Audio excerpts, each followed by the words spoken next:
Parking کے get پر پہنچ کر لائلہ نے مڑ کر دیکھا، جینا وہاں نہیں تھی۔ وہ چاروں اطراف میں دیکھنے لگی، جینا کہیں بھی نہیں تھی۔ اس نے پینٹ کی جیب میں رکھا چاقو فوراً باہر نکالا۔ جینا، جینا، وہ چلائی۔ لائلہ کی دور سے آتی آواز سن کر جینا نے حرکت کرنے کی کوشش کی، لیکن وہ آدمی اسے اپنے ہاتھوں میں دبوچے وہاں سے دور لے جا رہا تھا۔ اس آدمی کے قدم مزید تیزی کے ساتھ بڑھنے لگے۔ جینا کو اپنا دل ڈوبتا ہوا محسوس ہوا۔ کیا یہ اس کا اختتام ہے؟ کیا وہ کبھی بھی اپنے باپ کا بدلہ نہیں لے پائے گی؟ کیا موت اس کے سامنے کھڑی ہے؟ وہ گہری سوچ میں گم ہوئی۔ وہ بھلے جسمانی طور پر طاقتور نہیں تھی، مگر اسے راستے بنانے آتے تھے۔ اس نے اپنی ٹانگ پوری قوت کے ساتھ پیچھے موجود شخص کی ٹانگوں میں دے ماری۔ ہیل کی نوک اس آدمی کو اتنی زور سے لگی کہ وہ درد کے مارے پیچھے ہٹا۔ بس ایک پل کے لیے اس نے جینا کو چھوڑا اور اسی لمحے وہ اس سے دور بھاگنے لگی۔ لائلہ، وہ نہیں جانتی تھی کہ وہ کس سمت بھاگ رہی ہے، مگر اس کی آواز سن کر لائلہ اسے ضرور ڈھونڈ لے گی۔ بھاگتے بھاگتے اس کی ہیل کسی پتھر سے ٹکرائی۔ ٹکر کھاتے ہی وہ لڑکھڑا کر نیچے گری۔ اس کی ہیل ٹوٹ چکی تھی۔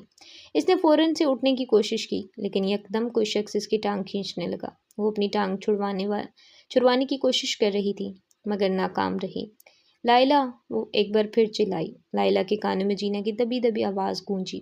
وہ آواز کا تعاقب کرتے ہوئے اس کی سمت دوڑی۔ وہ دور کھڑا سب دیکھ رہا تھا۔ اس تیز برستی بارش کے باوجود بھی وہ سب کچھ صاف صاف دیکھ سکتا تھا۔ اس آدمی کی پشت زیان کی جانب تھی۔ اس نے اپنے ہاتھ میں پکڑی کلہاڑی ہوا میں لہرائی۔ اپنی دائیں آنکھ بند کرتے ہوئے بائیں آنکھ سے نشانہ لیا۔ اگلے لمحے اپنا پورا زور لگاتے اس نے کلہاڑی آگے کی طرف پھینکی۔ آدمی کی چیخ فضا میں بلند ہوئی۔ کلہاڑی اس کی ریڑھ کی ہڈی سے داخل ہوتے ہوئے اس کے جسم کے آر پار ہو چکی تھی۔ وہ لڑکھڑاتے ہوئے نیچے زمین پر جا گرا۔ بارش کے پانی کے ساتھ اس کا خون بھی ابل ابل کر سڑک پر بہنے لگا۔ چند لمحے تڑپنے کے بعد اس کا جسم ٹھنڈا پڑنے لگا۔ وہ اپنی آخری سانسیں لے چکا تھا۔ جینا نے اپنی نظروں سے اسے مرتے دیکھا تھا۔ اس کا سانس پھول رہا تھا۔ پھر وہ ڈرتے ڈرتے وہاں سے اٹھ کھڑی ہوئی۔ لائلہ کے پاس کلہاڑی کب آئی اور وہ اس کے لیے قتل کیوں کرے گی؟ کیا واقعی یہ قتل لائلہ نے کیا تھا؟ لیکن پھر اسے اپنے سامنے ایک پرچھائی دکھائی دی۔ وہی سیاہ لبادہ، وہی روبدار چال، وہی دل دہلا دینے والا وجود۔ وہ اس شخص کو کیسے نہ پہچانتی؟ وہ اسے بن دیکھے بھی پہچان سکتی تھی۔ وہ اس خوفناک خواب میں اس کے ساتھ تھا، لیکن وہ یوں اچانک اس کے سامنے کیوں آ جاتا تھا؟ اس نے جینا کی جان کیوں بچائی؟ ایسے ڈھیر سارے سوال وہ اپنے سامنے کھڑے شخص سے کرنا چاہتی تھی، مگر دونوں اطراف سے ہی الفاظ کا تبادلہ نہ ہوا۔ ان کے بیچ چھائی گہری خاموشی بارش کے شور میں بھی سنائی دی تھی۔ تم؟ اس کے ہونٹ کپ کپا رہے تھے۔ زیان نے کوئی جواب دینے کی بجائے ہاتھ میں تھامی چھتری کو کھولا، پھر چھتری جینا کی جانب بڑھائی۔ وہ بارش میں بھیگ رہی تھی اور اکثر بارش میں بھیگنے کے بعد جینا کو بخار ہو جایا کرتا تھا۔ جینا نے کسی جادو کے زیر اثر چھتری تھامی۔ بارش مزید زور سے برسی، لیکن اب زیان کی دی گئی چھتری تلے جینا محفوظ تھی، اور اسے نہ بارش سے فرق پڑتا تھا اور نہ ہی سڑک پر چھائی دھند سے۔ وہ بارش ہو یا دھند، ہر بار جینا کو ڈھونڈ لیا کرتا تھا۔ جینا نے چھتری کو تھوڑا اوپر اٹھا کر اس شخص کی طرف دیکھنا چاہا، مگر تیز بارش کی وجہ سے وہ کچھ بھی دیکھ نہ پائی۔ اسے یوں ہی محسوس ہوا کہ اس کے سامنے کوئی سایہ کھڑا ہے۔ جینا، تم ٹھیک ہو؟ اپنے پیچھے سے آتی لائلہ کی آواز پر وہ چونکی۔ وہ کب سے ایسے کھڑی تھی، اسے کچھ اندازہ نہیں تھا۔ اس کے سامنے کھڑا شخص کب وہاں سے چلا گیا، اسے کچھ یاد نہیں تھا۔ اس نے اپنے پیچھے دیکھا تو وہاں لائلہ کھڑی تھی۔ پھر اس نے اپنے سامنے دیکھا، نہ تو وہاں کوئی سیاہ لبادے والا شخص موجود تھا، نہ ہی اس آدمی کی لاش، مگر اس کی دی گئی چھتری اب تک اس کے ہاتھ میں موجود تھی۔ یعنی یہ کوئی خواب نہیں تھا، بلکہ یہ ایک دردناک حقیقت تھی۔ ٹانگیں سامنے میز پر سجائے ڈیمن اپنی کرسی پر بیٹھا تھا۔ انتظار کی انتہا ہو گئی تھی۔ اب تک وہ آئی کیوں نہیں؟ جھٹ سے کمرے کا دروازہ کھلا اور سامنے کھڑے شخص کو دیکھ کر اس کی آنکھیں حیرت کے مارے پھٹی کی پھٹی رہ گئی۔ زیان نے 2 ٹکڑوں میں بٹی لاش لا کر اس کے سامنے میز پر رکھی۔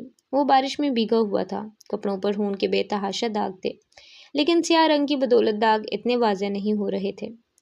کہا تھا میں نے کہ کوئی دوسرا شخص اسے ہاتھ بھی نہیں لگا سکتا۔ اس کی آنکھیں غصے کے مارے سرخ ہو رہی تھی۔ بارش میں بھیگنے کے باوجود اس کا جسم شدید گرم پڑا تھا۔ وہ میرا شکار ہے، صرف میرا۔ کوئی دوسرا اگر اس کے قریب بھی بڑھا تو اس کا انجام اس سے بھی برا ہوگا، وہ سرد مہری سے کہتا ہوا واپس پلٹا۔ ڈیمن کے چہرے کی سختی بڑھ گئی۔ میں زیادہ انتظار نہیں کر سکتا۔ 15 دن، صرف اور صرف 15 دن ہے تمہارے پاس۔ اگر تم اس لڑکی کو میرے سامنے پیش نہ کر پائے تو میں خود اسے یہاں لے آؤں گا، پھر دیکھتے ہیں کون کس کو مارتا ہے۔ وہ 2 ٹوک انداز میں غصے میں بھڑکتے ہوئے بولا۔ زیان کے بڑھتے قدم تھم گئے، پھر وہ واپس ڈیمن کی طرف بڑھا۔ جو کوئی بھی میرے راستے میں آئے گا وہ مارا جائے گا، چاہے پھر وہ تم ہی کیوں نہ ہو۔ اس نے دھمکی کے بدلے دھمکی دی۔ ڈیمن ہلکا سا مسکرایا۔ 15 دن، صرف 15 دن، یاد رکھنا۔ وہ جیسے زیان کی دھمکی کو نظر انداز کر گیا تھا۔ اس کی گلاسکو میں 15 دن آرام سے لگنے والے تھے۔ وہ یا تو جینا کا کام آج ختم کر سکتا تھا یا اب 15 دن بعد انتظار لمبا ہوتا جا رہا تھا۔ ٹھیک ہے، 15 دن ہی صحیح، مگر ان 15 دنوں میں مجھے کوئی دوسرا شخص اس لڑکی کے آس پاس بھٹکتا نظر نہ آئے۔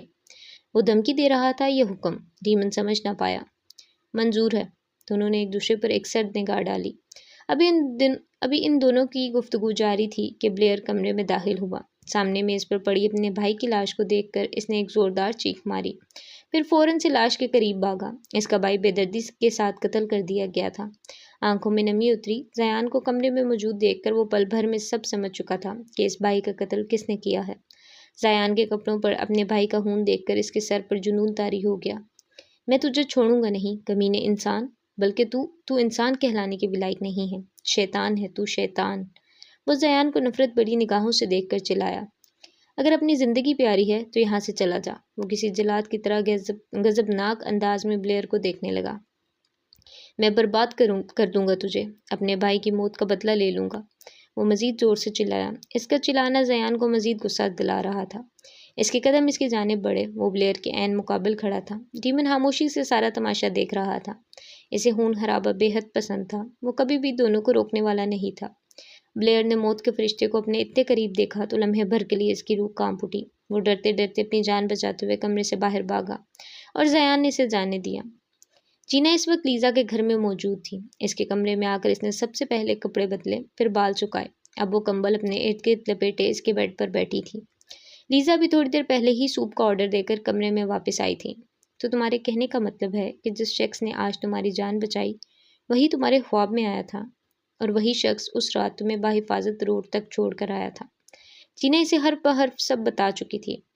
ہاں، مگر مجھے سمجھ نہیں آ رہی کہ اس نے میری جان کیوں بچائی۔ وہ گہری سوچ میں گم ان سب باتوں کا جواب ڈھونڈ رہی تھی۔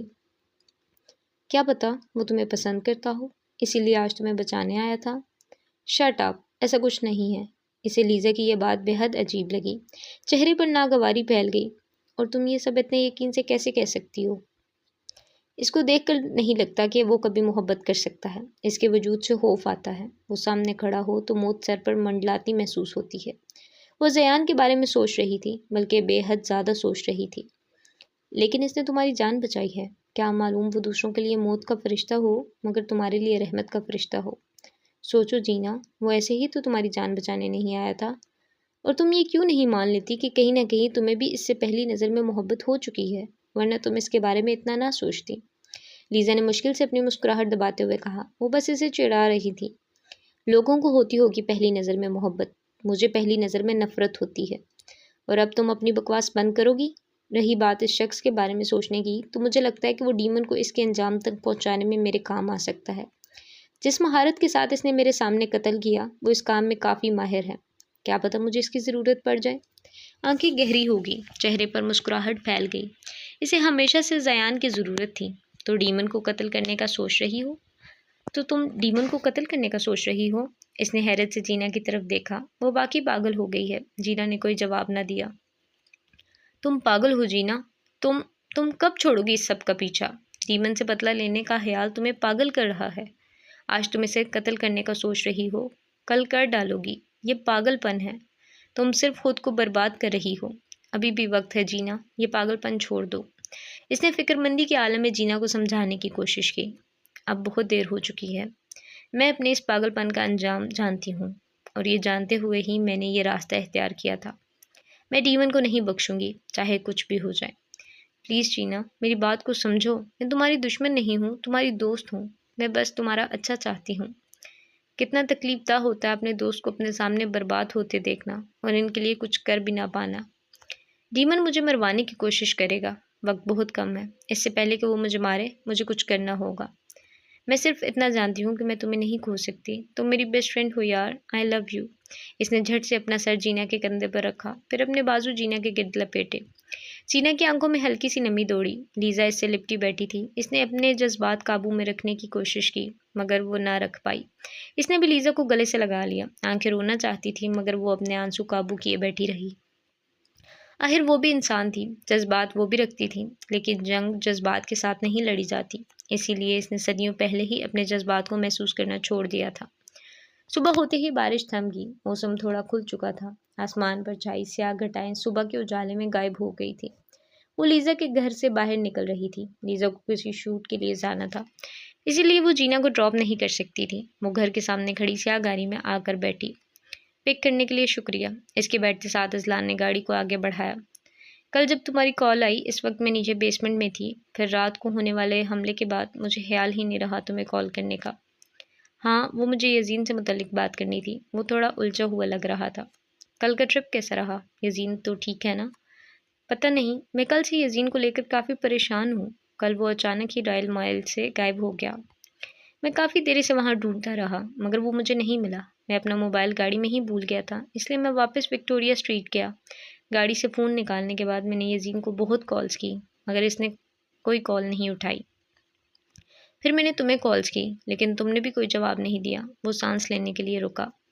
مجھے یزین کی حد سے زیادہ فکر ہونے لگی تھی۔ میں اسے ڈھونڈتے ڈھونڈتے لائبریری تک گیا مگر وہ وہاں بھی نہیں تھا۔ پھر میں اس کے گھر گیا۔ گھر کے باہر پہنچ کر میں نے یزین کو وائس میسیج کیا کہ میں اس کے گھر کے باہر ہوں، اور اس نے آگے سے پتہ ہے کیا میسیج کیا؟ اس نے جینا کی طرف دیکھا جو کہ بڑی غور سے اس کی بات سن رہی تھی۔ اس نے نفی میں سر ہلایا۔ اس نے کہا کہ میرے گھر سے چلے جاؤ، مجھے تم سے نہیں ملنا۔ جینا، میں نہیں جانتا مگر اس کا وہ میسیج بہت عجیب تھا۔ ٹھیک ہے، میں مانتا ہوں کہ وہ مجھے پسند نہیں کرتا اور نہ اسے مجھ سے دوستی میں کوئی دلچسپی ہے، لیکن یزین کبھی بھی اتنا منہ پٹ نہیں ہو سکتا۔ وہ میرے منہ پر مجھے ملنے سے انکار کر دے، کچھ تو عجیب ہے اس میں۔ وہ یزین کا برتاؤ سمجھ نہیں پا رہا تھا۔ آئی ایم سوری، اس کی طرف سے میں معافی مانگتی ہوں۔ میں جانتی ہوں کہ اسے دوست بنانا نہیں پسند، نہ ہی گھومنا پھرنا پسند ہے۔ وہ لوگوں سے حد سے زیادہ دور رہتا ہے۔ پھر بھی میں نے تمہاری دوستی اس سے کروانے کا سوچا کیونکہ مجھے لگتا تھا کہ تم جیسا زندگی جینے والا انسان یزین کے ساتھ ہوگا تو شاید وہ بھی آہستہ آہستہ زندگی کی طرف آ جائے گا۔ میں کوشش کرتی ہوں کہ وہ نارمل لوگوں کی طرح جینے لگے۔ سچ کہوں تو مجھے اپنے مسکرانے نہ مسکرانے سے فرق نہیں پڑتا، لیکن اس کے مسکرانے سے فرق پڑتا ہے۔ وہ یزین کو لے کر کافی پریشان رہتی تھی، وہ کیسے اسے اس حال میں چھوڑ دیتی۔ ہم دونوں نے زندگی میں بہت کم دیکھے ہیں، ہم دونوں گھائل غزائل ہیں، ہم بسمل ہیں، بس فرق اتنا ہے کہ ان غموں نے مجھے سرد بنا دیا، گھائل غزال سے مضبوط تر بنایا، بسمل سے زخم گر بنایا، ہر چیز سے لڑنا سکھایا۔ وہ لمحے بھر کو چپ ہوئی۔ مگر یزین کے معاملے میں سب مختلف ہے۔ وہ خود سے ہی خوف کھانے لگا، دنیا سے دور رہنے لگا، وہ ڈپریشن میں چلا گیا۔ اسے پینک اٹیک آنے لگے، سوشل انگزائٹی حد سے زیادہ بڑھ گئی۔ وہ اپنے ڈر سے لڑنے کی بجائے ڈر کے ساتھ جیتا رہا۔ وہ میری طرح سرد نہیں بنا، وہ معصوم ہی رہا۔ دنیا میں ایسے کتنے ہی لوگ ہوتے ہیں جو اتنا دکھ درد سہنے کے باوجود بھی اپنے اندر کی برائی کو خود پر حاوی نہیں ہونے دیتے۔ اسی لیے وہ دنیا کی ہر خوشی کا حقدار ہے۔ وہ دل سے یزین کا درد محسوس کر سکتی تھی، اسی لیے وہ یزین کی اتنی پرواہ کرتی تھی۔ میں ایک سروائیور ہوں مگر یزین، وہ ایک وکٹم ہے۔ وہ آخری بات کہتے ہوئے منہ موڑ کر گاڑی کے شیشے سے باہر دیکھنے لگی۔ مجھے نہیں لگتا کہ یزین کو صرف معمولی سا ڈپریشن، پینک اٹیک اور سوشل انگزائٹی ہے، جس طرح وہ کبھی کبھی برتاؤ کرتا ہے جیسے وہ اپنے ہی سائے سے ڈر جاتا ہے۔ مجھے لگتا ہے کہ اسے کوئی نفسیاتی مسئلہ ہے۔ ہمیں کسی اچھے سائیکیٹرسٹ سے رابطہ کرنا چاہیے۔ اس نے تحمل سے اپنی بات مکمل کی۔ تو تمہیں لگتا ہے کہ یزین پاگل ہے؟ اسے اذلان کی بات کافی بری لگی تھی۔ نہیں، بالکل نہیں، وہ پاگل نہیں ہے، وہ بیمار ہے اور بیماری کا علاج کروایا جاتا ہے۔ جینا نے کوئی جواب نہیں دیا، وہ کسی اور ہی سوچ میں گم تھی۔ یزین کو تھیراپی کی ضرورت تھی، یہ بات وہ جانتی تھی۔ دیکھو میری بات غور سے سنو، یزین کے مسائل میں یا تم حل نہیں کر سکتے۔ ہاں، ہم اس کے دوست ہیں، اسے ایموشنل سپورٹ دے سکتے ہیں، لیکن ہم اس کا علاج نہیں کر سکتے۔ اور تھیراپسٹ کے پاس صرف پاگل تھوڑی جاتے ہیں۔ تم پڑھی لکھی ہو، کم سے کم تم تو ایسی بات نہ کرو۔ سچ کہوں تو ہم سب کو کہیں نہ کہیں تھیراپی کی ضرورت پڑتی ہے۔ اس کی بات سن کر جینا خاموش ہو گئی۔ میں یزین سے بات کروں گی اس بارے میں، اس نے تھوڑی دیر اذلان کی بات پر غور کرنے کے بعد کہا۔ ایک بات پوچھوں؟ اس کی بات پر جینا نے اس بات میں سر ہلا دیا۔ کیا تم یزین؟ وہ صرف میرا دوست ہے، بہت اچھا دوست۔ میں نے محبت کرنے کا کبھی نہیں سوچا۔ وہ اس کے سوال سمجھ چکی تھی۔ اذلان شرمندہ ہوتے ہوئے خاموش ہو گیا۔ تھوڑی دیر بعد ان کی گاڑی یزین کے گھر کے سامنے آ رکی۔ جینا نے گاڑی کا دروازہ کھولا۔ محبت کبھی سوچ کے نہیں ہوتی، یہ وہ جذبہ ہے جو انسان کے حواسوں پر حاوی ہو جاتا ہے اور اسے پتہ بھی نہیں چلتا۔ جانتی ہوں، اسی لیے محبت سے ڈرتی ہوں۔ دل میں نفرت سجا کر محبت کو جگہ نہیں دے سکتی۔ وہ اپنی بات مکمل کرتے ہوئے گاڑی سے اتر گئی اور اذلان کی گاڑی منظر عام سے غائب ہوتی دکھائی دی۔ جارڈن شراب کے نشے میں چوٹ گھر واپس لوٹا۔ آج کل وہ دیر رات تک گھر سے باہر رہتا تھا، پھر آدھی رات کے وقت نشے میں مدہوش ہو کر گھر واپس لوٹتا تھا۔ جب سے اس کی بیوی اسے چھوڑ کر گئی تھی، وہ اپنے حواس کھو چکا تھا۔ وہ اپنی بیوی کی بے وفائی کا غم یوں نشے کر کے مناتا تھا۔ وہ گھر میں داخل ہوا تو سامنے ایک بچے کو فرش پر لیٹے پایا۔ وہ بہت پرسکون نیند سو رہا تھا۔ اس چھوٹے معصوم بچے کو دیکھ کر جارڈن کے چہرے پر سختی چھا گئی۔ اس کی بیوی جاتے جاتے اپنی آخری نشانی ادھر ہی چھوڑ گئی تھی۔ وہ جب جب اسے دیکھتا تھا، اسے اپنی بیوی یاد آتی تھی اور ساتھ میں اس کی بے وفائی بھی۔ اس نے ایک زوردار لات بچے کے پیٹ میں ماری۔ وہ خود بے خبر سو رہا تھا، دور جا کر دیوار سے ٹکرایا۔ ایک دم اس کی آنکھ کھلی۔ اپنے سوتیلے باپ کو سامنے دیکھ کر اس کی سانسیں پھولنے لگی، آنکھوں میں خوف کی لہر دوڑی۔ دل اتنی زور سے دھڑکنے لگا کہ جیسے ابھی اچھل کر باہر آ جائے گا۔ خود تو اپنے عاشق کے ساتھ بھاگ گئی اور اب اپنی گندگی میرے پاس چھوڑ گئی۔ وہ نفرت اور حقارت بڑی نگاہوں سے یزین کی طرف دیکھ رہا تھا۔ یزین دیوار کے ساتھ لگا ڈرا سہما بیٹھا تھا۔ اسے دیکھتے ہی جارڈن کو اپنی محبت اور اس کی بے وفائی پھر سے یاد آئی اور وہ اپنے آپے سے باہر ہونے لگا۔ یزین کو جارڈن کے اپنی طرف بڑھتے قدم دکھائی دیے۔ وہ اپنی جان بچانے کے لیے بھاگنا چاہتا تھا، لیکن اگلے ہی لمحے ایک زوردار تھپڑ اس کے سر پر پڑا، پھر دوسرا، پھر تیسرا، چوتھا۔ وہ ایک کے بعد ایک تھپڑ کھاتا گیا۔ اس کی چیخیں پورے گھر میں گونجنے لگی۔ جارڈن کا گھر ویران جنگل کے قریب تھا، آس پڑوس میں کوئی نہیں رہتا تھا، اسی لیے یزین کی چیخوں پکار کا کوئی فائدہ نہ تھا۔ گھٹیا عورت کی گھٹیا اولاد، سلٹ بچ۔ وہ ایک سے ایک گندی گالی اس کی ماں کے لیے نکالتا اور اس کے ساتھ ایک تھپڑ یزین کے گال پر مارتا۔ یزین کے گال تھپڑ کھانے کی وجہ سے شدید سرخ ہو گئے تھے۔ اس کی ہونٹوں سے خون رس رہا تھا، آنکھیں رو رو کر تھک گئی تھی۔ ماما، ماما، وہ رو رہا تھا، چیخ رہا تھا، تڑپ رہا تھا، مگر نہ تو کوئی اس کی مدد کو آیا اور نہ ہی جارڈن کو اس پر رحم۔ چند لمحوں میں ہی یزین کے پورے جسم پر جارڈن کے تھپڑوں کے نشان چھپ چکے تھے۔ وہ اپنے کمرے میں فرش پر بیٹھا خود کو شیشے میں گھور رہا تھا۔ اس نے ایک تھپڑ اپنے منہ پر رسید کیا، پھر گال پر چھپے تھپڑ کے نشان کو دیکھ کر وہ بے ترتیب سانس لینے لگا۔ آنکھوں میں خوف کی لہر دوڑی، جسم تھڑا تھڑ کانپنے لگا۔ اس نے اپنے دوسرے گال پر تھپڑ مارا۔ اس نے کھل کر سانس لینے کی کوشش کی، مگر جیسے سانس آنا بند ہو گئی تھی۔ سسکیوں کی آواز پورے کمرے میں گونجنے لگی۔ اس نے پھر سے ایک تھپڑ اپنے منہ پر رسید کیا، آنکھوں سے آنسو جھلکے۔ ایک دم وہ ہچکولے کے ساتھ رونے لگا۔ اس نے ایک تھپڑ مزید خود کے گال پر مارا۔ اب کی بار اسے اپنا دم گھٹتا محسوس ہوا۔ وہ پاگلوں کی طرح کمرے میں بیٹھا اپنے آپ کو تھپڑ مار رہا تھا۔ وہ پہلے ایک گال پر تھپڑ مارتا، پھر بنا رکے دوسرے گال پر۔ جینا یزین کے گھر میں داخل ہوئی۔ ٹی وی لاؤنج خالی پڑا تھا۔ لونا صوفے پر لیٹی سو رہی تھی۔ کچن بھی مکمل ویران تھا۔ یزین اب تک سو کر نہیں اٹھا، ایسا تو کبھی نہیں ہوتا۔ ماما، ماما، اسے اوپر کی جانب سے یزین کے چلانے کی آواز آئی۔ اسے اپنا دل ڈوبتا محسوس ہوا۔ وہ بنا کوئی لمحہ ضائع کیے یزین کے کمرے کی طرف بھاگی۔ اوپر والے پورشن میں پہنچ کر اس نے یزین کے کمرے کا دروازہ کھولا اور سامنے یزین کو اس حالت میں دیکھ کر جینا کے چہرے پر گہری پریشانی چھا گئی۔ وہ جھٹ سے یزین کے پاس آئی۔ یزین کے گال شدید سرخ پڑ چکے تھے، ہونٹ اور ناک سے خون رس رہا تھا، لیکن وہ ایک لمحے کو بھی نہیں رکا۔ وہ خود کو خود تھپڑ مارتا اور پھر خود ہی رونے لگتا۔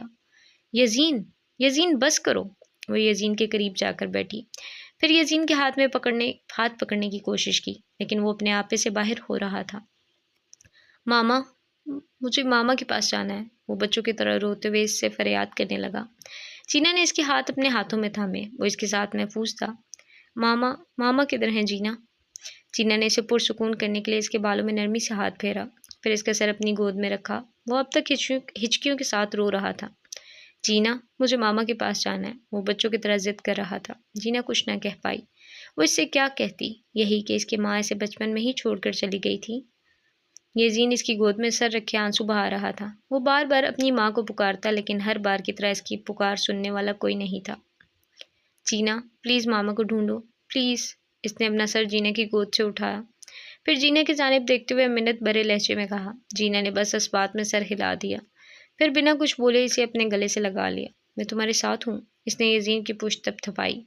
یزین تو بہت بہادر ہے، وہ تو نہیں روتا ایسے، ہے نا؟ وہ ایسے بچوں کی طرح بہلا رہی تھی۔ یزین روتے روتے خاموش ہو گیا، مگر اس کی چلتی ناہموار سانسیں جینا محسوس کر سکتی تھی۔ یزین کے پاس تو اس کی دوست بھی ہے، اس کی گارڈین اینجل بھی ہے۔ بھلا میں تمہیں ایسے رونے دوں گی؟ میں تو تمہارے لیے سب کر سکتی ہوں، میں تمہارے ساتھ ہوں، پھر تمہیں کسی اور کی کیا ضرورت؟ وہ بے حد پیار اور نرمی کے ساتھ بول رہی تھی۔ مگر ماما، وہ مجھے کیوں چھوڑ گئی؟ مجھے ان سے ملنا ہے۔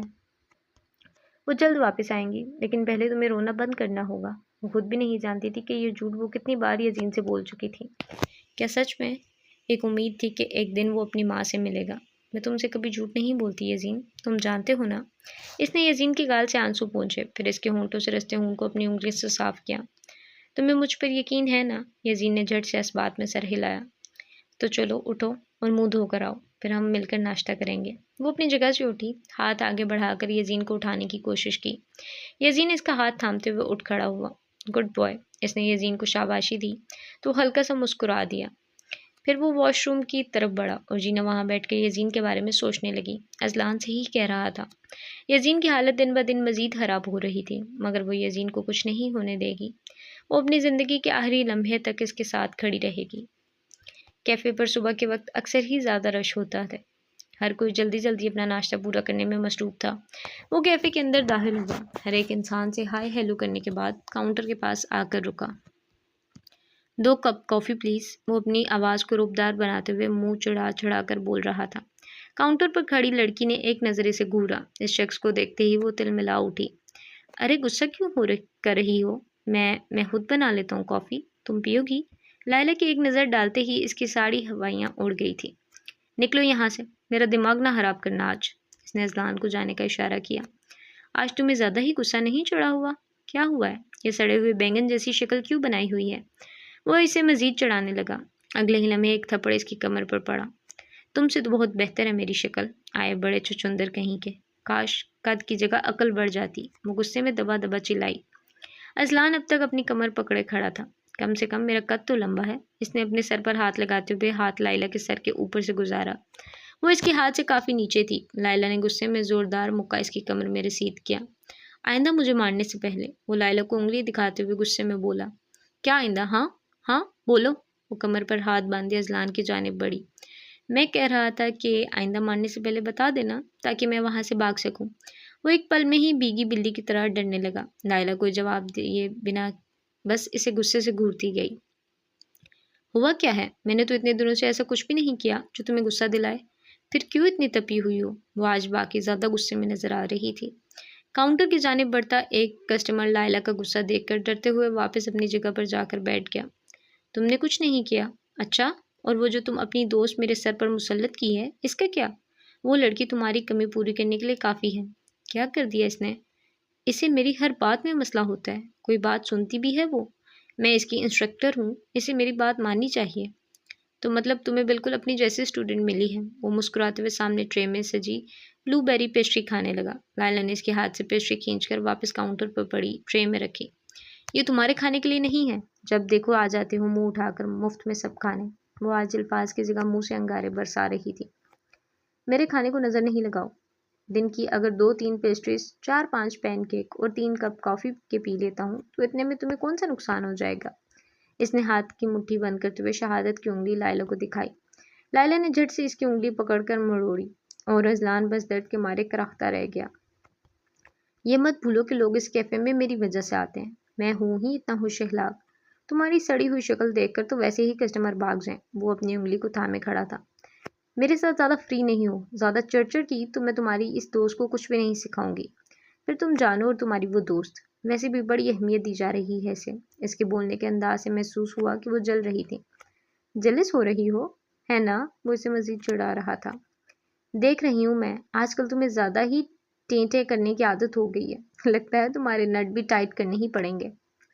اچھا یار معاف کر دو مجھے، اب نہیں کروں گا ٹینٹے، بس جینا کی مدد کر دو پلیز لائلا۔ ایک بار اور بولو پلیز، وہ ہاتھ باندھے اتراتے ہوئے بولی۔ پلیز لائلا پلیز، ایک بار اور پلیز۔ خدا جانے اس نے کتنی بار مزید پلیز بولا ہوگا۔ اس نے سیاہ پینٹ پر کیرامل رنگ کا بنا آستینوں والا سویٹر پہن رکھا تھا۔ سویٹر کے نیچے پہنی سفید شرٹ کا کالر اور بازو عین نمایاں تھے۔ وہ تیز تیز چلتے ہوئے لائبریری کی جانب بڑھ رہا تھا۔ لونا اس کے آگے آگے بھاگتی ہوئی نظر آ رہی تھی۔ اس کے ساتھ چلتی جینا سیاہ ٹراؤزر کے اوپر سیاہ ہوڈ پہنے ہوئے تھی۔ معمول سے ہٹ کر آج پیروں میں جاگرز موجود تھے۔ آؤ آؤ، تمہارا ہی انتظار تھا، لائبریری کے شٹر سے ٹیک لگائے کھڑا اڈیر عمر کا آدمی یزین کو دیکھتے ساتھ بولا۔ یزین نے تھوڑا تھوک نکلا، چہرے پر گھبراہٹ پھیل گئی۔ وہ اس دکان کا مالک مکان تھا، یقیناً وہ کرایہ لینے آیا ہوگا۔ اس کے بڑھتے تیز قدم مدھم پڑے۔ کب تک ارادہ ہے میرا کرایہ ادا کرنے کا؟ اگلے مہینے، وہ ایک ایک لفظ مشکل سے ادا کر رہا تھا۔ اگلے مہینے کے شروع میں آپ کو کرایہ مل جائے گا، جینا نے اس کی گھبراہٹ کو بھانپتے ہوئے کہا۔ او بی بی، تم کون ہو؟ میری اور اس کی بعد میں بولنے والی تم ہوتی کون ہو؟ وہ غصے میں چلاتے ہوئے جینا کی جانب دیکھنے لگا۔ بتا کب دے گا میرے پیسے؟ پھر وہ 2 قدم آگے بڑھا اور یزین ڈرتے ہوئے 2 قدم پیچھے ہٹا۔ اس نے یزین کا گریبان تھاما۔ اگلے مہینے، وہ خود ہی نام ہموار ہوتی سانسوں کو تھامنے کی کوشش کر رہا تھا۔ پچھلے ماہ بھی تو نے یہی بولا تھا۔ اس نے مزید زور سے یزین کا گریبان تھاما۔ ارد گرد لوگوں کا رش جمع ہونا شروع ہو گیا تھا۔ اسے چھوڑو فوراً، میں نے کہا اس کا گریبان چھوڑو۔ جینا اپنی پوری قوت کے ساتھ چلائی۔ اے لڑکی، تو جو کوئی بھی ہے ہمارے معاملے سے دور ہی رہ۔ میں نے کہا اس کا گریبان چھوڑو۔ وہ یزین کے قریب آئی، پھر اس کا گریبان چھڑوانے لگی۔ پہلے مجھے میرے پیسے چاہیے۔ وہ باضد کھڑا تھا۔ جینا مسلسل جوئی کے ہاتھ یزین کے گریبان سے ہٹانے کی کوشش کر رہی تھی۔ ہٹو ادھر سے، اس نے جینا کو دور دھکا دیا۔ وہ خود کو سنبھالتی ہوئی گھٹنوں کے بل زمین پر گری، چہرہ غصے کے مارے سرخ پڑ گیا تھا۔ اس نے سر اٹھا کر سرد نگاہ جوئی پر ڈالی۔ نکال میرے پیسے، ابھی اور اسی وقت۔ اس نے ایک مکہ یزین کے پیٹ میں مارا۔ جینا کو نیچے گرا دیکھ کر یزین نے جوئی کو دھکا دیا۔ اس کی ہمت بھی کیسے ہوئی جینا کو ہاتھ لگانے کی؟ جینا نے مڑ کر دیکھا۔ جوئی اپنی جگہ سے اٹھ کر یزین کی جانب تیز تیز قدم بڑھا رہا تھا۔ غصے میں سرخ ہوتے چہرے کے ساتھ وہ بھی زمین سے اٹھ کھڑی ہوئی۔ پھر وہ دوبارہ جوئی کے قریب جا کھڑی ہوئی۔ بیگ سے اپنا وکالت کا لائسنس نکال کر اس نے جوئی کے سامنے کیا۔ رینٹ اسکاٹ لینڈ ایکٹ 1984 کے دفعہ نمبر 22 کے تحت یہ سب ہراساں کے زمرے میں آتا ہے، جس کی سزا بھاری جرمانہ یا 2 سال تک کی قید ہے، اور اگر میں چاہوں تو دونوں بھی ہو سکتی ہیں۔ وہ اب قدرے پرسکون کھڑی سپاٹ لہجے میں اپنی بات مکمل کر رہی تھی۔ جو ایک اڑتا ہاتھ تھم گیا۔ اے لڑکی، اور ہاں، کرمنل جسٹس ایکٹ 2010 کی دفعہ 38 کے تحت کسی انسان کو عوامی مقام پر دھمکانے، ان کے ساتھ بدتمیزی کے ساتھ پیش آنے پر بھاری جرمانہ یا 12 ماہ کی قید تک ہو سکتی ہے۔ اور میں پھر سے یاد دلاتی چلوں کہ اگر میں چاہوں تو تمہیں دونوں سزائیں بھی ہو سکتی ہیں۔ وہ اس کی آنکھوں میں آنکھیں ڈالے مزے سے ہاتھ باندھے کہہ رہی تھی۔ دیکھیں آپ، ایک دم ہی اس کی بات کرنے کی ٹون بدل چکی تھی۔ سیکشول آفینسز اسکاٹ ایکٹ 2009 کے تحت مجھے میری اجازت کے بغیر ہاتھ لگانے، دھکا دینے اور میرے ساتھ غلیظ الفاظ استعمال کرنے کے لیے 5 سال تک کی بھی قید ہو سکتی ہے۔ اس لیے تمہاری بھلائی اسی میں ہے کہ یہاں سے چلے جاؤ، ورنہ تم پر اتنے کیس کروں گی کہ ساری زندگی بھی ان کو حل نہیں کر پاؤ گے۔ جوئی نے تلملاتے ہوئے یزین کی جانب دیکھا۔ وہ پہلے کی نسبت تھوڑا پر اعتماد کھڑا تھا۔ جاتے ہو یا ابھی کیس کروں تم پر؟ وہ گرائی۔ کل شام تک مجھے پیسے مل جانے چاہیے، ورنہ میری دکان خالی کرو۔ وہ آخری دھمکی دیتے ہوئے واپس چل دیا۔ بس ہو گیا تماشا ختم، اب آپ سب بھی جائیں، وہ لوگوں کے لگے رش کی جانب دیکھتے ہوئے بولی۔ یزین نے ایک نظر اٹھا کر جینا کو دیکھا۔ جب تک وہ اس کے ساتھ تھی، اسے کسی کی بھی فکر کرنے کی ضرورت نہیں تھی۔ اذلان اپنے کام کے سلسلے میں کیفے سے بہت پہلے ہی نکل چکا تھا۔ یزین اپنی لائبریری کے کاؤنٹر پر موجود گہری سوچ میں گم تھا۔ وہ 2 ماہ کا کرایہ ایک ساتھ کہاں سے لائے گا؟ اس کی آمدنی کا واحد ذریعہ یہ لائبریری تھی، مگر جب سے آن لائن کتابیں پڑھنے کا رواج شروع ہوا تھا تو لوگوں کا رجحان لائبریری کی جانب کم ہو گیا تھا۔ یہاں آنے والے 90% لوگ بس انسٹاگرام سٹوریز، ریلز اور تصویروں کے سلسلے میں آتے تھے۔ بہت کم لوگ تھے جو یہاں ایک پرسکون ماحول کی تلاش میں آتے تھے تاکہ وہ اپنی پسندیدہ کتاب کا لطف اٹھا سکیں۔ دوسری جانب جینا لائلہ کے ساتھ بیسمنٹ میں موجود تھی۔ کونے میں لٹکا بوسیدہ باکسنگ بیگ آہستہ آہستہ جھول رہا تھا۔ ہاتھوں میں باکسنگ گلوز پہن رکھے تھے اور بال ہلکے جوڑے میں بندھے رکھے تھے۔ بایاں پاؤں تھوڑا آگے، دایاں پاؤں کندھے کے برابر اور ہاتھ اوپر ناک کے سامنے۔ لائلہ اس کی پوزیشن درست کروا رہی تھی۔ چینا نے پہلا موقع باکسنگ بیگ پر مارا، پھر دوسرا اور پھر تیسرا۔ آہستہ آہستہ اس کی رفتار کم ہو گئی۔ چینا فوکس کرو، وہ جینا کو ڈھیلا پڑتے دیکھ کر بولی۔ چینا کی ٹریننگ اور لائلہ کے صبر کا امتحان جاری تھا۔ گھر کا دروازہ کھلا، وہ آہستہ آہستہ قدم اٹھاتا اندر داخل ہوا۔ گھر اندھیرے میں ڈوبا ہوا تھا۔ یزین نے ایک ایک کر کے تمام لائٹس آن کی۔ اسے اندھیرے سے کوفت ہوئی تھی۔ وہ اندھیرے سے ڈرتا تھا۔ کبھی کبھی ایسا کیوں ہوتا ہے کہ ہم خود سے ہی بیزار آ جاتے ہیں؟ ایسا محسوس ہوتا ہے کہ ہم کسی دوسرے کی زندگی میں تو کیا، اپنی زندگی میں بھی اہم کردار ادا نہیں کر رہے۔ ہم تھک جاتے ہیں، دوسروں سے نہیں بلکہ خود سے لڑتے لڑتے۔ ہم اتنے کمزور پڑ جاتے ہیں کہ خود ہی ہار مان لیتے ہیں۔ ہم اپنی ذات میں موجود خامیوں کو بھولنا چاہیں بھی تو یہ دنیا بار بار ہمیں ہماری خامیاں اور کمیاں یاد دلاتی رہتی ہے۔ وہ ٹی وی لاؤنج میں موجود بڑے صوفے پر آ کر بیٹھ چکا تھا۔ گود میں رکھی ڈائری میں وہ اپنے دل کا حال لکھ رہا تھا۔ اینک اتارتے ہوئے اس نے اپنی نم ہوتی آنکھوں کو صاف کیا۔ لونا اس کے کندھے پر چڑھ رہی تھی۔ اس نے نرمی کے ساتھ لونا کو اپنے ہاتھ میں اٹھایا، اس کے سر پر ہاتھ پھیرا۔ پھر لونا کو میز پر رکھی گیند نظر آئی تو وہ فوراً اس کی جانب لپکی کی۔ میں ہوں کمزور، بزدل، ڈرپوک اور خود سے بیزار شخص، لیکن ایسا بننے میں میرا کیا قصور؟ اگر میں باقی مردوں کی طرح نڈر، بہادر اور پر اعتماد نہیں ہوں تو اس میں کیا میری غلطی ہے؟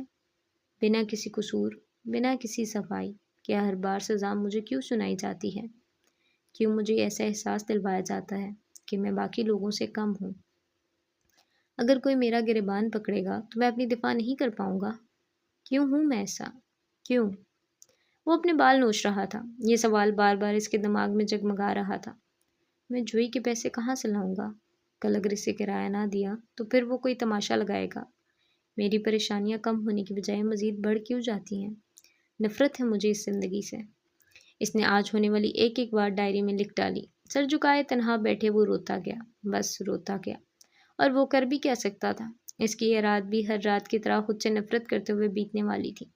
تھوڑی دیر یوں ہی صوفے پر بیٹھے بیٹھے اسے نیند آنے لگی۔ وہ کب یہاں بیٹھے بیٹھے سو گیا، اسے کچھ ہوش نہیں رہی۔ تقریباً آدھی رات گزر چکی تھی۔ اس کے قدموں کی چاپ گہرے سناٹے میں سنائی دینے لگی۔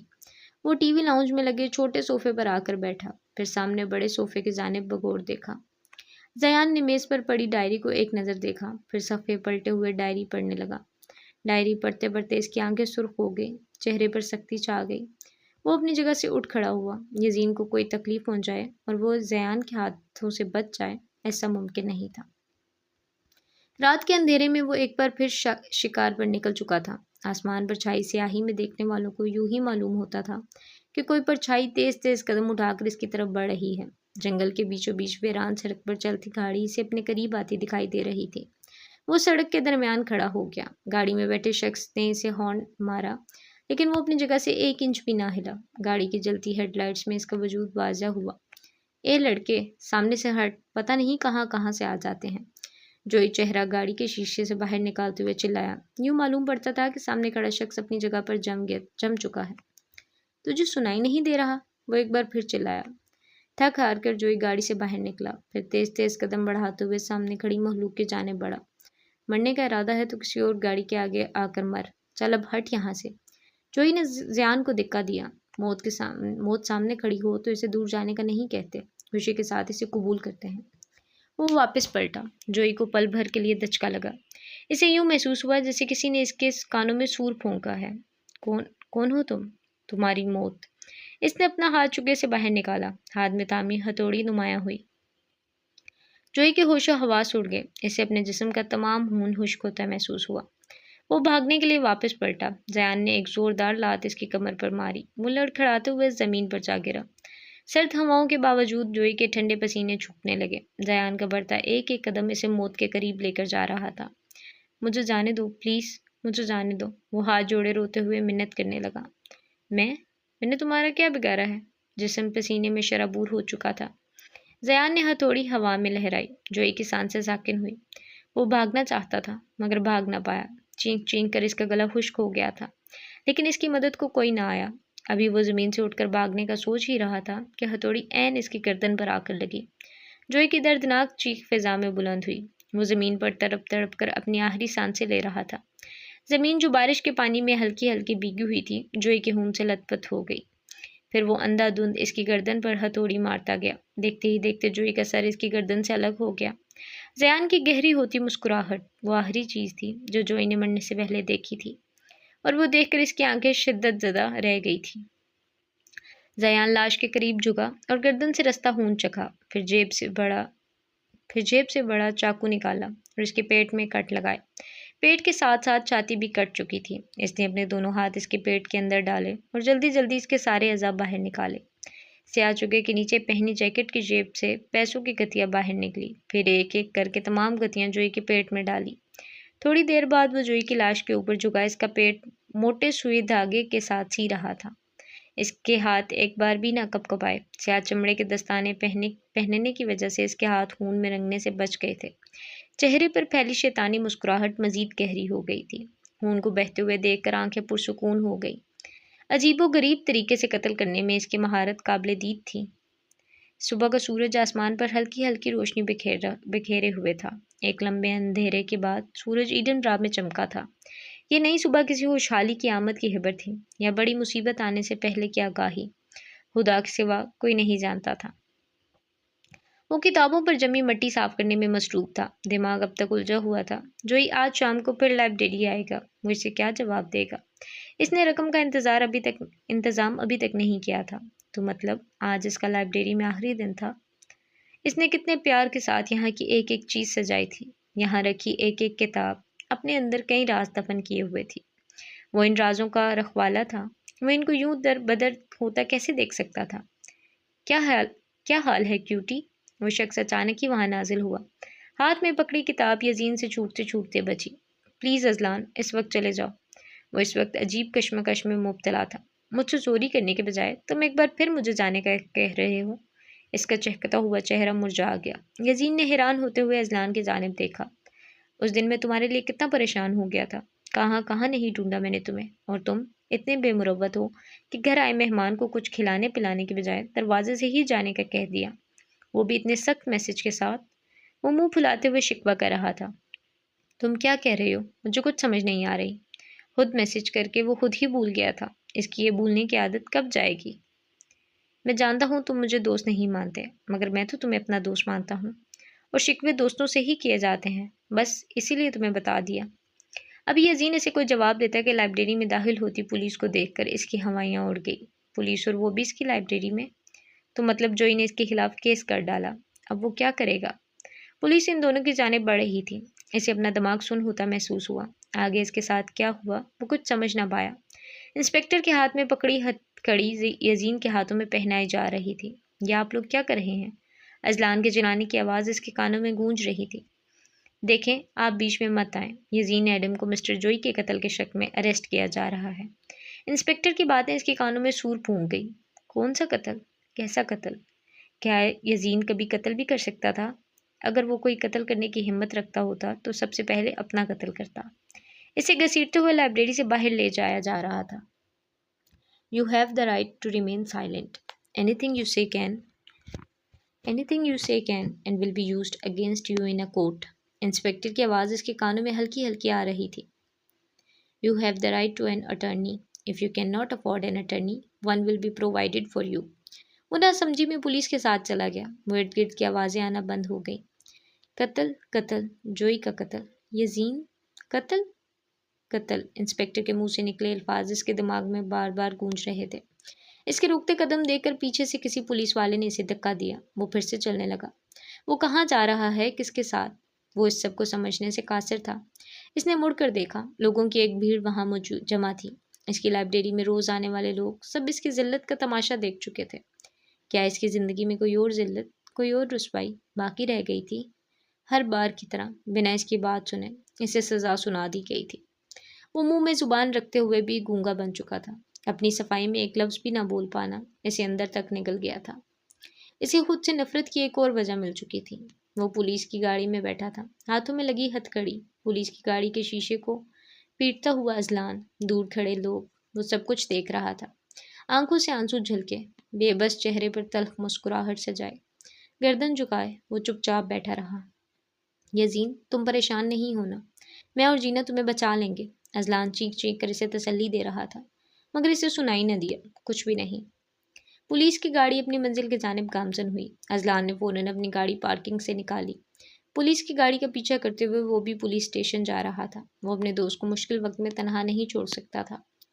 جینا کل دیر رات تک لائلہ کے ساتھ پریکٹس کرتی رہی تھی۔ رات کو حملے کا خطرہ زیادہ تھا، اس لیے وہ کیفے کے بیسمنٹ میں ہی سو گئی تھی۔ لائلہ ایک تنہا لڑکی جسے اپنے دفاع کرنا بھی صحیح سے نہیں آتا تھا، اسے یوں چھوڑ کر جانے پر آمادہ نہیں تھی، تو طے یہ ہوا تھا کہ وہ دونوں ہی بیسمنٹ میں سو جائیں گی۔ صبح اٹھتے ساتھ وہ دونوں اوپر کیفے میں آئی۔ لائلہ نے کیفے کا شٹر اٹھایا۔ اس کی ورکر بھی وقت پر کیفے آ چکی تھی۔ ان دونوں نے مل کر صاف صفائی کی۔ یکا یک لوگ اندر آنے لگے۔ وہ کچھ لوگوں کو ان کے آرڈرز دینے کے بعد کاؤنٹر اپنی ورکر کے حوالے کر کے جینا کے ساتھ آ کر بیٹھی، پھر آرام سے اپنا ناشتہ کرنے لگی۔ تم کیک اچھا بناتی ہو، جینا نے پہلا گھونٹ بھرتے ہی تعریف کی۔ جانتی ہوں، اپنی تعریف سن کر شکریہ ادا کیا جاتا ہے، شاید اسے معلوم نہیں تھا۔ ویسے ایک بات ہے، مجھے تم سے لاکھ اختلاف سہی، مگر ان چند دنوں کے عرصے میں جتنا تم نے مجھے امپریس کیا ہے آج تک کوئی نہیں کر پایا۔ وہ کہے بغیر رہ نہ پائی۔ میں بھی تمہارے بارے میں یہی کہنا چاہوں گی، اگرچہ تم جسمانی طور پر اتنی طاقتور نہیں ہو، لیکن تمہارا دماغ کافی تیز چلتا ہے۔ آج سورج واقعی مشرق سے نکلا تھا۔ وہ دونوں اور ایک دوسرے کی تعریف۔ مجھے جب اذلان نے تمہاری کہانی بتائی تو میں اسے انکار ہی نہ کر پائی۔ مجھے تم جیسے لوگ پسند ہیں جو وکٹم گیم کھیلنے کے بجائے سروائیور بن کر اپنا بدلہ لیتے ہیں۔ میں ہمیشہ سے ایسے لوگوں کا ساتھ دیتی آئی ہوں جو اپنے حق کے لیے لڑتے ہیں، کیونکہ اپنے حق سے دستبردار کمزور لوگ ہوتے ہیں۔ وہ اس کی جانب نہیں دیکھ رہی تھی۔ جذباتی باتیں کہنا اسے ہمیشہ ہی مشکل لگتا تھا۔ میں تمہاری مدد کروں گی اور تمہاری حفاظت بھی، جب تک تمہیں میری ضرورت ہے۔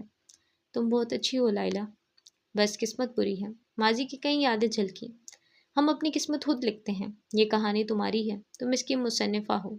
چاہو تو ایک پلاٹ ٹوسٹ کے ساتھ اسے بدل ڈالو، یا پھر قسمت کو قصوروار ٹھہراتی رہو۔ اس کی بات سن کر لائلہ خاموش ہو گئی۔ ابھی جینا کچھ اور بولتی کہ اس کا فون بجنے لگا۔ اذلان کالنگ کا پیغام فون پر جگمگا رہا تھا۔ ہاں اذلان بولو۔ اور آگے سے جو سب اذلان نے جینا کو بتایا، اسے سن کر اس کا چہرہ سفید پڑ گیا۔ وہ بنا کچھ بتائے، بنا کچھ سنے کیفے سے باہر بھاگی۔ یزین کو اس کی ضرورت تھی، ایک وہی تھی جو یزین کو بچا سکتی تھی۔ وہ سیاہ سوٹ پہنے پولیس اسٹیشن میں داخل ہوئی۔ اس پریشانی بھرے لمحے میں بھی وہ بے حد پرسکون نظر آ رہی تھی۔ بالوں کی بنی ٹیل پونی ہوا میں لہرا رہی تھی۔ سیاہ ہیلز کی ٹک ٹک سنتے ہی ویٹنگ ایریا میں بیٹھے اذلان نے اپنا سر اٹھا کر دیکھا۔ وہ ہاتھ میں کچھ فائلز لیے اس کے سامنے کھڑی تھی۔ I am really sorry, case سے متعلق چیزیں اکٹھی کرنے میں وقت لگ گیا۔ اذلان نے اسے تقریباً 2 گھنٹے پہلے کال کی تھی۔ نہیں، مجھے اندازہ تھا کہ اتنا وقت تو لگے گا ہی۔ دونوں کے چہرے پر پریشانی نے گھیرا کیا ہوا تھا۔ دماغ یزین کے متعلق ہی سوچ رہا تھا۔ ارد گرد بیٹھے سب لوگوں کی ایسی ہی حالت تھی۔ کچھ لوگ بیٹھے اپنے وکیل کے ساتھ کچھ ڈسکس کر رہے تھے اور کچھ لوگ اپنے پیاروں کے لیے دعائیں کر رہے تھے۔ پولیس گارڈز ہر جانب چلتے پھرتے دکھائی دے رہے تھے۔ یہ لوگ مجھے یزین سے ملنے نہیں دے رہے، نہ جانے وہ کس حال میں ہوگا۔ ایسے اکیلے رہ کر تو وہ ڈر جائے گا۔ اذلان نے فکر مندی کے عالم میں جینا کو بتایا۔ کیا مطلب ملنے نہیں دے رہے؟ چلو میرے ساتھ۔ غصے کے مارے اس کے گال سرخ پڑ گئے۔ وہ چہرے پر سخت تاثرات سے جائے ویٹنگ ایریا سے باہر نکلی۔ آج اس کی چال میں واضح فرق نظر آ رہا تھا۔ روب دار چال۔ وہ چل رہی تھی تو لوگ مڑ مڑ کر اسے دیکھ رہے تھے۔ اس نے جا کر انسپکٹر فن کے میز پر ہاتھ مارا۔ مزے سے اخبار پڑھتے انسپکٹر اس کی جانب متوجہ ہوئے۔ پھر وہ ان کے سامنے رکھی کرسی پر ٹانگ جمائے بیٹھی۔ اذلان اس کے پیچھے ہی کھڑا رہا۔ جی میم، مجھے یزین ایڈم سے ملنا ہے۔ آپ کون؟ میں جینا السیڈیر ہوں، یزین ایڈم کی وکیل۔ اس نے اپنا وکالت کا لائسنس انسپکٹر کے سامنے پیش کیا۔ چند گھنٹے بعد اس کی پہلی پیشی ہے، آپ وہاں اس سے مل سکتی ہیں۔ میں نے آپ سے اجازت نہیں مانگی، شاید جو میں نے کہا وہ آپ نے غور سے سنا نہیں۔ میں نے کہا کہ مجھے یزین سے ملنا ہے۔ اس نے ایک ایک لفظ پر زور دیا۔ شاید آپ نے بھی نہیں سنا جو میں نے کہا ہے، روب جماتے ہوئے انسپکٹر کی آواز آفس میں گونجی۔ کرمنل پروسیجر ایکٹ 1995 کے سیکشن نمبر 15 کے تحت مجھے یہ حق حاصل ہے کہ میں اپنے موکل سے بنا پولیس کی اجازت کے مل سکتی ہوں۔ کیوں انسپکٹر صاحب، آپ کو قانون بھول گیا ہے کیا؟ آخری جملہ کہتے ہوئے وہ تلخی سے مسکرائی۔ انسپکٹر فن نے اپنے دانت پینچے۔ تھوڑی دیر خاموشی رہنے کے بعد دور کھڑے حوالدار کو اپنے پاس بلایا۔ وکیل صاحبہ کو ان کے موکل یزین ایڈم سے ملوا لاؤ۔ وہ کرسی سے اٹھ کھڑی ہوئی۔ تم میرا باہر انتظار کرو۔ اذلان اس بات میں سر ہلاتے ہوئے باہر کی جانب بڑھ گیا۔ چھوٹے سے کمرے کے درمیان میں میز رکھی ہوئی تھی اور آمنے سامنے 2 کرسیاں سجائی گئی تھی۔ وہ ایک کرسی پر بیٹھی کیس سے متعلق کاغذات پر غور فرما رہی تھی۔ ابھی تک کیس اس کے ہاتھ میں ہی تھا۔ یزین کے خلاف ایک ثبوت بھی موجود نہیں تھا۔ پولیس صرف شک کی بنیاد پر یزین کو گرفتار کر لائی تھی۔ اس نے سکھ کا سانس لیا۔ اگلے ہی لمحے 2 پولیس والے یزین کو لے کر کمرے میں داخل ہوئے، پھر اسے کمرے میں چھوڑ کر وہ دونوں باہر چلے گئے۔ دروازہ باہر سے بند کر لیا گیا تھا۔ جینا کو دیکھتے ہی یزین اپنے ہوش و حواس میں واپس آیا، پھر جلدی سے جینا کے پاس آ کر بیٹھا۔ جینا نے اس کی ہاتھ مضبوطی کے ساتھ تھام لیا۔ وہ آ گئی تھی تو اسے تسلی تھی۔ اس نے کافی دیر بعد کھل کر سانس لیا۔ رونے کی وجہ سے سرخ ہوتی آنکھیں، ہنس دی۔ تمہیں ڈرنے کی ضرورت نہیں ہے، میں آ گئی ہوں۔ میں تمہیں اپنے ساتھ لے کر ہی جاؤں گی۔ اس نے اپنا دوسرا ہاتھ نرمی کے ساتھ اس کی گال پر رکھا۔ یزین کا دل اتنی تیزی سے دھڑکنے لگا کہ کمرے میں موجود ہر شے اس کے دھڑکتے دل کو محسوس کرنے لگی۔ مجھ پر بھروسہ ہے نا؟ اس نے پر امید ہوتے ہوئے اس سے پوچھا۔ تم پر ہے، خود پر نہیں۔ وہ اپنی ذات سے نا امید سا تھا۔ تمہیں اداس ہونے کی ضرورت نہیں ہے، میں تمہارے ساتھ ہوں اور ساری زندگی رہوں گی۔ میں جانتی ہوں تم قتل نہیں کر سکتے، وہ بھی اتنے بے دردی کے ساتھ، ناممکن ہے۔ اس نے یزین کی ہمت بڑھاتے ہوئے اس کی بھیگی بلکہ صاف کی۔ جینا، وہاں بہت اندھیرا ہے، مجھے ڈر لگ رہا ہے۔ بس کچھ گھنٹوں کی بات ہے، ہمت کرو یزین، پلیز میرے لیے تمہیں ہمت سے کام لینا ہوگا۔ اس نے یزین کے آنسو پونچھے تو وہ رونا بند ہو گیا۔ جینا کی بات وہ کبھی نہیں ٹالتا تھا۔ ایڈنبرا کے قانون کے مطابق ایسے موقع پر پہلی پیشی ضروری تھی۔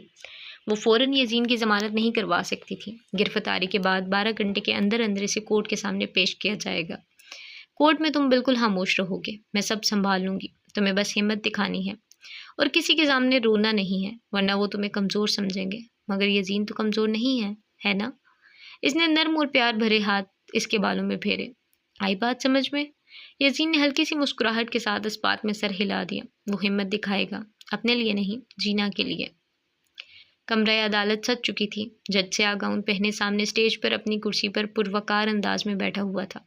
اس کی کرسی سے تھوڑا نیچے کورٹ کلرک بیٹھا تھا، جو آج کی تمام کارروائی اپنے پاس محفوظ کرنے والا تھا۔ جیسے ہی وہ اندر داخل ہوا، خاموش سناٹا اس کا استقبال کرنے لگا۔ کمرے کے درمیان میں ایک ڈوک تھی، لکڑی کا گرا ہوا چبوترا، جسے عام زبان میں کٹہرا کہا جاتا ہے۔ یزین کو وہاں لے جا کر کھڑا کیا گیا۔ وہ چپ چاپ وہاں کھڑا رہا۔ اس کے بائیں ہاتھ پر پروسیکیوشن کا بیچ تھا، جہاں سفید وکالت کا کوٹ پہنے سرکاری وکیل تیار بیٹھا تھا۔ اس کے دائیں جانب وہ کھڑی تھی، جس کی سرمئی آنکھیں اسے پرسکون رہنے کا اشارہ کر رہی تھی۔ کمرے کی پچھلی نشست پر بیٹھا اذلان یزین کے حق میں دعا گو تھا۔ دوسری جانب مسٹر جوئی کے گھر والے موجود تھے۔ کارروائی شروع کی جائے۔ جج کی آواز پورے کمرے عدالت میں گونجی۔ یک وہ سرکاری وکیل اپنی کرسی سے اٹھ کھڑا ہوا۔ یور آنر، 19 دسمبر کی صبح کو مسٹر جوئی برن اور یزین ایڈم کا اچھا خاصا جھگڑا ہوا۔ جھگڑے کی وجہ دکان کا کرایہ وقت پر ادا نہ کرنا تھا۔ یزین ایڈم، جنہوں نے مسٹر جوئی برن کی دکان ایک عرصے سے کرائے پر لے رکھی تھی، انہوں نے مسٹر جوئی برن کو 2 ماہ کا کرایہ ادا نہیں کیا، جس کی بنا پر مسٹر جوئی برن بھڑک اٹھے اور ان دونوں کا دکان کے باہر جھگڑا ہوا۔ وہ سانس لینے کے لیے رکا۔ اگلی صبح یعنی 20 دسمبر کو سوانسٹن کے سنگل ٹریک سڑک پر پولیس کو مسٹر جوئی برن کی لاش انتہائی تشویشناک حالت میں ملتی ہے۔ مسٹر جوئی برن کی گردن پر ہتھوڑی کے ساتھ کئی وار کیے گئے تھے، پھر ان کا پیٹ چیٹ کر ان کے سارے اعضاء نکالے گئے۔ یہی نہیں بلکہ ان کے پیٹ میں پیسے بھر کر ان کا پیٹ سوئی دھاگے سے سلائی کیا گیا تھا، اور مزے کی بات ان کے پیٹ سے ملنے والی رقم عین اتنی ہی تھی جتنا کہ یزین ایڈم کا 2 ماہ کا کرایہ تھا۔ یور آنر، مسٹر جوئی برن کی فیملی کا کہنا ہے کہ ان کا آخری جھگڑا یزین ایڈم کے ساتھ ہوا تھا۔ مزید یہ کہ مسٹر جوئی برن اکثر یزین ایڈم کے حوالے سے کافی پراسرار باتیں کیا کرتے تھے۔ ان کا کہنا تھا کہ یزین ایڈم انہیں مشکوک لگتا ہے۔ یور آنر، مسٹر جوئی برن کی فیملی کا پہلا شک یزین ایڈم پر ہی کیا، لہٰذا انہوں نے پولیس کو بیان دیتے ہوئے بھی یزین ایڈم کا نام لیا۔ پولیس جب تک مکمل تفتیش نہیں کر لیتی، میری آپ سے یہی درخواست ہے کہ یزین ایڈم کو جیل کی سلاخوں کے پیچھے ہی رکھا جائے۔ وہ اپنی بات مکمل کرتے ہوئے واپس اپنی کرسی پر جا بیٹھا۔ جج صاحب تفصیل سے اس کی بات سن چکے تھے۔ اب ان کا رخ جینا کی طرف تھا۔ سر ہم میں ہلاتے ہوئے جینا کو بولنے کی اجازت دی۔ بہت شکریہ یور آنر۔ وہ اپنی جگہ سے اٹھ کھڑی ہوئی، چلتے ہوئے 2 قدم آگے بڑھائے، پھر عین جج کے سامنے آ کر کھڑی ہوئی۔ یور آنر، جیسا کہ مسٹر جسٹن نے فرمایا، 19 دسمبر کی صبح جوئی برن صاحب اور میرے موکل کا جھگڑا ہوا تھا۔ بے شک اس بات میں کوئی دو رائے نہیں، مگر بحیثیت خود اس جھگڑے کے چشمدید گواہ ہونے کے، میں عدالت کو یہ بتانا چاہوں گی کہ جوئی برن صاحب نہ صرف غیر اخلاقی طور پر میرے موکل پر دباؤ ڈالا، بلکہ گالم گلوچ بھی کی، اور ساتھ میں ان پر بے وجہ ہاتھ بھی اٹھایا۔ یور آنر، صرف شک کی بنیاد پر کسی کو گرفتار کرنا قانون اس کی نفی کرتا ہے۔ عدالت ثبوت اور گواہوں پر یقین کرتی ہے، جبکہ پولیس اور جوئی بنڈ صاحب کی فیملی کے پاس میرے موکل کے خلاف کوئی ثبوت اور گواہ موجود نہیں ہے۔ قانون کے مطابق میری عدالت سے یہی اپیل ہے کہ یزین ایڈم یعنی میرے موکل کی فوری ضمانت منظور کی جائے۔ وہ جج صاحب سے درخواست کرتے ہوئے یزین کی جانب بڑھی۔ آبجیکشن مائی لارڈ، میری بات ابھی مکمل نہیں ہوئی مسٹر جسٹن۔ جج صاحب نے جینا کو اپنی بات مکمل کرنے کا اشارہ کیا۔ یور آنر، میں کچھ ثبوت عدالت میں پیش کرنا چاہوں گی، کیا آپ کی اجازت ہے؟ آپ آگے بڑھ سکتی ہیں۔ اجازت ملتے ہی جینا اپنے ڈیسک پر واپس آئی، پھر اپنی فائل سے 2-3 صفحے نکال کر جج کے اسٹیج کی جانب بڑھائے۔ یزین کو سمجھ نہیں آئی تھی کہ وہ کیا ثبوت پیش کرنے جا رہی ہے، مگر اسے یقین تھا کہ جینا جو کر رہی ہے وہ صحیح ہی ہوگا۔ اسے بس جینا کی بات مانتے ہوئے خاموش رہنا ہے۔ یہ میرے موکل کے دوست اذلان خان کی بینک سٹیٹمنٹ ہے۔ بینک سٹیٹمنٹ کے مطابق کل رات 8 بجے کے قریب اذلان خان نے جوئی بنڈ صاحب کے اکاؤنٹ میں 2 ماہ کے کرائے کی رقم ٹرانسفر کروا دی تھی۔ جس چیز کی خبر میرے موکل اور جوئی صاحب دونوں کی تھی، وہ بہت مہارت کے ساتھ آخری جملے میں جھوٹ کی آمیزش کرتے ہوئے بولی۔ یزین نے پلٹ کر اذلان کی جانب دیکھا، جو اسے دیکھ کر بس مسکرا دیا۔ اسے کیا لگا تھا وہ پریشان رہے گا اور جینا یا اذلان کو اس کی فکر نہیں ہوگی؟ وہ اس کے لیے کچھ نہیں کریں گے۔ وہ حیرت کے مارے کبھی جینا کو تکتا، کبھی اذلان کو۔ جینا نے دوسرا کاغذ جج صاحب کی جانب بڑھایا۔ نیچے بیٹھے کلرک نے کاغذ پکڑ کر جج کو تھمایا۔ یور آنر، تقریباً کل رات 9 بجے کے قریب جوئی بنڈ صاحب کو اس ہوٹل کے اندر دیکھا گیا تھا، جبکہ میرے موکل کل شام 7 بجے ہی اپنی لائبریری بند کر کے گھر واپس جا چکے تھے۔ جوئی بنڈ صاحب کو ان کا کرایہ مل چکا تھا، تو میرے موکل اور جوئی بنڈ صاحب کے بیچ ایسی کوئی تلخ کلامی باقی نہیں رہتی جس کی بنا پر میرے موکل پر شک کیا جائے۔ لہٰذا میں عدالت سے اپیل کروں گی کہ میرے موکل کی ضمانت فوراً منظور کی جائے۔ میں مزید کچھ اور بھی کہنا چاہوں گی یور آنر، اجازت ہے؟ جج صاحب نے اس بات میں سر ہلایا۔ ایسی آدھی اردری لاشیں جن کے آرگنز غائب ہوتے ہیں، ان کے ملنے کا سلسلہ ایک عرصے سے جاری ہے۔ یہ عین ممکن ہے کہ ان کے پیچھے بھی وہی گینگ شامل ہے جو آج سے کئی سال پہلے بچوں کو اغوا کر کے ان کے آرگنز نکالنے میں ملوث تھا۔ ریڈ ویلویٹ، ایک ایسا گینگ جو آج بھی آزاد گھوم رہا ہے۔ میری پولیس سے درخواست ہے کہ وہ اپنی نااہلی پر غور کریں اور اصل ملزمان کو پکڑنے پر دھیان دیں۔ میں اس سے زیادہ کچھ نہیں کہنا چاہوں گی۔ وہ اپنی بات مکمل کر کے واپس اپنی جگہ پر جا بیٹھی۔ چند لمحوں کے بعد جج صاحب بولنا شروع ہوئے، تمام ثبوتوں کو مد نظر رکھتے ہوئے۔ عدالت نے ناٹ پروون جرم ثابت نہیں ہوا کہہ کر یزین کو فوراً رہا کرنے کا نوٹس جاری کیا، لیکن جب تک جوئی کا قتل کیس حل نہیں ہو جاتا، یزین ایڈنبرا سے باہر نہیں جا سکتا۔ پولیس کی تفتیش کے دوران یزین کو کسی بھی وقت پولیس اسٹیشن بلا کر سوال جواب کیا جا سکتا ہے۔ وہ عدالت سے باہر نکلا، اس کے ہاتھ اب آزاد تھے۔ اس نے ٹھنڈی فضا میں کھل کر سانس لیا۔ جینا اس کے ساتھ چل رہی تھی، وہ اسے ایک اور مشکل سے بچا چکی تھی۔ وہ اسے ہر بار ہر مشکل سے بچا لیتی تھی۔ وہ اس کی گارڈین اینجل جو تھی۔ اذلان سامنے گاڑی سے ٹیک لگائے کھڑا تھا۔ یزین کو دیکھ کر اس کی سانس میں سانس آیا۔ لمحے بھر کو وہ دونوں رک گئے۔ ابھی وہ کچھ بولتا کہ یزین جھٹ سے اس کی جانب لپکا۔ بنا کچھ کہے اس نے اذلان کو اپنے گلے سے لگا لیا۔ اذلان سکتے میں کھڑا رہا۔ وہ چند لمحوں کے لیے کچھ سمجھ ہی نہ پایا۔ اس نے جینا کی جانب دیکھا، جو ان دونوں کو دیکھ کر کافی خوش نظر آ رہی تھی۔ ٹھیک، تھینک یو اذلان۔ جواب میں اذلان نے بھی اس کے گرد اپنی باہیں پھیلا لی۔ چلو، کم سے کم اس نے اذلان کو اپنا دوست تو تسلیم کیا۔ رات ہوتی ہی ایڈنبرا میں سردی کی شدت بڑھ گئی۔ چاند آسمان پر تمام روشنی سمیٹے چمک رہا تھا۔ اس کی گاڑی یزین کے گھر کے سامنے آ کر رکی۔ پچھلی سیٹ پر بیٹھی جینا ان دونوں کو گڈ بائی کہتے ہوئے اپنے گھر کی جانب بڑھ گئی۔ وہ آج کافی تھک چکی تھی۔ جاتے ساتھ اس نے سونے کا ارادہ کیا۔ گھر میں داخل ہوتے ہی اس کا سامنا جیمز سے ہوا تھا، مگر آج جینا کو دیکھ کر وہ فوراً کمرے کی جانب بڑھ گیا تھا۔ چلو، ایک بلا تو ٹلی۔ وہ تیز تیز قدم اٹھاتے ہوئے سیڑھیاں چڑھنے لگی۔ پوشن کا لاک کھول کر اس نے پہلا قدم اندر رکھا۔ باہر کی سردی کے آگے سے اپنا پوشن قدرے گرم محسوس ہوا۔ وہ اپنا کوٹ صوفے پر گراتے ہوئے اپنے کمرے کی جانب بڑھی۔ اذلان یزین کو دروازے تک چھوڑ کر واپس جا چکا تھا۔ اس نے آج رات اس کے ساتھ رہنے کی پیشکش کی تھی، لیکن یزین نے منع کر دیا۔ وہ کچھ وقت اکیلے رہنا چاہتا تھا۔ گھر میں داخل ہوتے ہی اسے اپنے ارد گرد چھائی خاموشی سکون بخشنے لگی۔ لونا کو اذلان دن میں ہی گھر چھوڑ گیا تھا۔ دروازہ کھلتے ہی وہ یزین کے اوپر چڑھ کر لاڈ کرنے لگی۔ یزین نے اسے پیار بھرا بوسہ دیا، پھر اسے نیچے زمین پر چھوڑ دیا۔ اب وہ پورے گھر میں کودتی پھر رہی تھی۔ اس نے اپنا کوٹ اتار کر ہاتھ میں تھاما اور سیدھا اوپر اپنے کمرے کی جانب چل دیا۔ کمرے پہ پہنچ کر یزین نے سیدھا اپنی اسٹڈی ٹیبل کے پاس رکھی کرسی پر آ کر بیٹھا۔ اپنے کمرے میں قدم رکھتے ہی اس کے چہرے کا رنگ سفید ہو گیا۔ سامنے بلکنی کی کھڑکی کا شیشہ وسط سے ٹوٹا ہوا تھا، جیسے کسی نے زور سے اس پر پتھر مارا ہو۔ اس کا اندیشہ درست ثابت ہوا جب اس نے اپنے بیڈ پر ایک 4 انچ موٹے گول پتھر کو پایا۔ وہ فوراً سے بیڈ پر آ کر بیٹھی۔ کل صبح کے بعد وہ اپنے کمرے میں آئی تھی۔ رات وہ کیفے میں ہی رکی تھی۔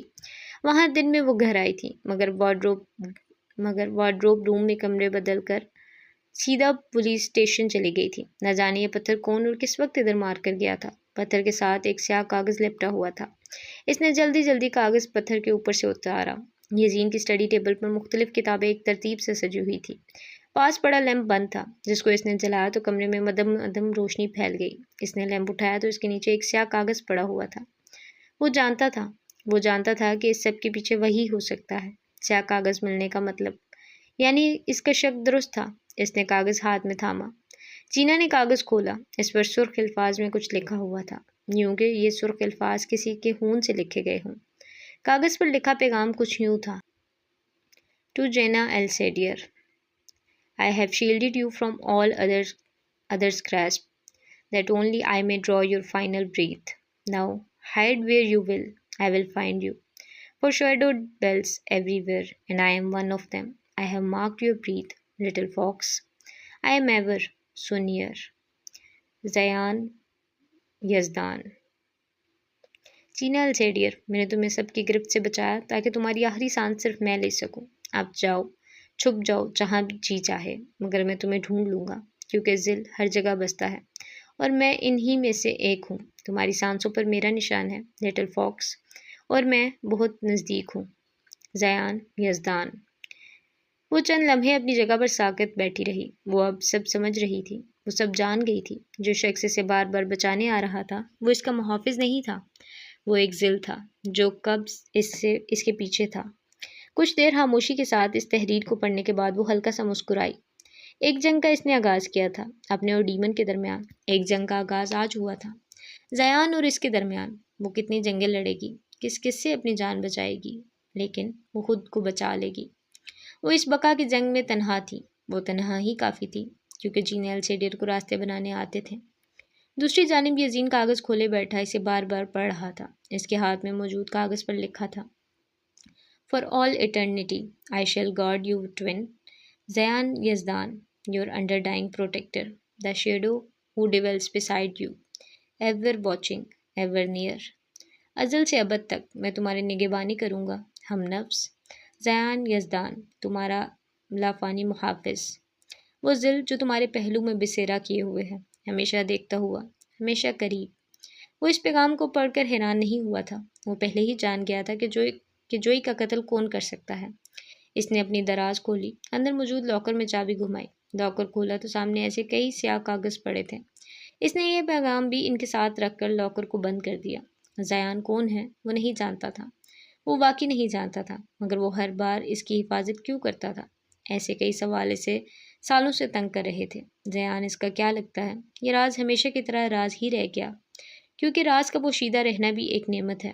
جب تک راز راز ہے، پر اسرائیت پھیلی رہتی ہے۔ So G this is the end of this episode. Hope you will like it. Please like, share, subscribe and comment. اچھا مجھے نا ناول انٹرسٹنگ ہو گیا۔ اب مجھے سمجھ نہیں آ رہی کہ زیان اور جو ازلان ہے کیا ان دونوں کا آپس میں کوئی لنک ہے؟ ابھی زیان کا جو ہم نے پورا نام پڑھا ہے وہ ہے زیان ازدان، زیان کچھ ایسے ٹائپ کا نام تھا، اور ازلان کا نام یزدان، مطلب مکس ہو رہی، مجھے سمجھ نہیں آ رہی، کیونکہ جو ازلان ہے جو ڈیمن کے ساتھ والا ہے وہ بھی اسی ٹائپ کا ہے کہ لائک اس کو خون پسند ہے، اور خون خرابی اور قتل، وہ اسی طرح ہتھوڑی اس کے پاس ہوتی ہے اور کلہاڑی اور وہ اسی ٹائپ کا قتل وغیرہ کرتا ہے۔ اور جو ابھی زیان یزدان جو کہ لیٹر جس کا بلیک لیٹر ہے وہ بھی اس نے بھی ایسے قتل کیا ہے، لیکن مجھے سمجھ نہیں آ رہی جو زیان اس کے جینا اور یزین کے ساتھ ہوتا ہے، کیا یہ وہی زیان ہے یا یہ جو ڈیمن کے ساتھ والا ہے وہ والا ہے؟ اور اگر یہ وہ والا ہے تو یہ یزین کو کیسے جانتا ہے؟ بہت مسٹری ہے، بٹ چلیں آگے پڑھتے ہیں انشاءاللہ، پھر راز کھلتے جائیں گے اور سمجھ آتی جائے گی۔ تو ملتے ہیں ایک نیکسٹ ایپیسوڈ کے ساتھ انشاءاللہ۔ اللہ حافظ۔